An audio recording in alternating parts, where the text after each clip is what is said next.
தாராசுரம் ஐராவதீஸ்வரரை கண்டிப்பாக பிரதோஷ நாளில் நீங்கள் பார்க்க நேர்ந்தா அதை விட பெரிய ஒரு நல்ல விஷயம் எதுவுமே இல்லைங்க.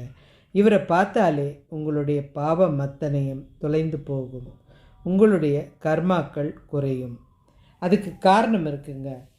இந்த தேவலோகத்தில் இந்திரன் ஏதாவது தப்பு பண்ணிட்டு அடிக்கடி தண்டனை அவன் பூமிக்கு வந்துட்டு போவான். இப்போ தண்டனை முடிஞ்சு வந்துட்டுருக்கான். அவன் உக்காந்து வர வாகனம் ஐராவதம்ன்ற யானை. இந்த யானை பார்க்கறதுக்கு வெள்ளை வெள்ளையின்னு அழகாக இருக்கும். ராஜ யானை இல்லை, தேவலோகத்து யானை. வரும்போது அப்போ தான் துர்வாசகர் நம்ம சிவனை கும்பிட்டுட்டு அவர் கையால் பிரசாதம் வாங்கிட்டு வெளியில் வராரு. இந்திரனை பார்த்ததுமே அப்படி ஓரம் ஒதுங்கி நிற்கிறாரு. பார்த்துட்டு பாவம் எவ்வளோ கஷ்டப்பட்டுட்டு வந்திருக்கான், அவன் பாவத்தை தொலைஞ்சிட்டு வந்திருக்கான், நல்லா இருக்கட்டும் அப்படின்னு நினச்சி, எப்போவுமே முனிவர்கள் தங்கள் கையில் எந்த பிரசாதமாக இருந்தாலும் அடுத்தவங்க நல்லா இருக்கணும்னு கொடுத்துருவாங்க. இவரும் அந்த மாதிரி அந்த பிரசாதத்தை அந்த இந்திரன்கிட்ட கொடுத்தாரு. அவர் அதை அலட்சியமாக வாங்கி அந்த யானை மேலே வச்சிட்டாரு. யானைக்கு தன் மேலே ஏதோ இருக்குது அப்படின்னு தெரிஞ்சு உடனே அதை தூக்கி போட்டு மிதிச்சிருச்சு. துர்வாசகருக்கு கோபம் வந்துடுச்சு.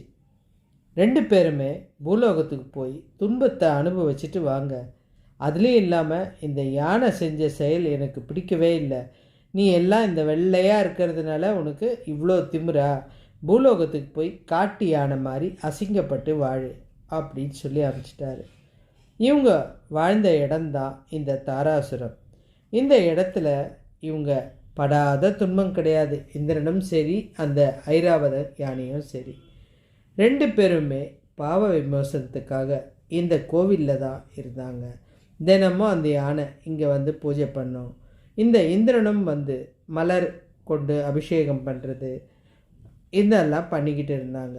காலப்போக்கில் இவங்களுடைய அபிஷேகத்தினால இறைவன் மனம் இறங்கி, சரி இனியாவது ஒழுங்காக நடங்க அப்படின்னு சாபத்தை நீக்கி அனுப்பிய தலம்தான் இது. அதுக்கப்புறம் நம்ம ராஜராஜ சோழன் இந்த கோவிலை மிக பிரம்மாண்டமாக கட்டினாருங்க.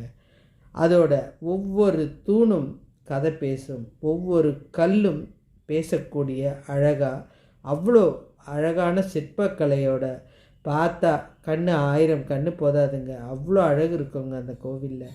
ரசித்து கதையாக சொல்லியிருக்காரு. நீங்கள் நிச்சயமாக வாழ்க்கையில் ஒரு வாட்டியாவது இந்த கோயிலுக்கு கண்டிப்பாக போகணும். நீங்கள் இன்றைக்கி பார்த்த இந்த தரிசனம் நல்லா இருக்கணும். என்னுடைய சேனலை சப்ஸ்கிரைப் பண்ணுங்கள்.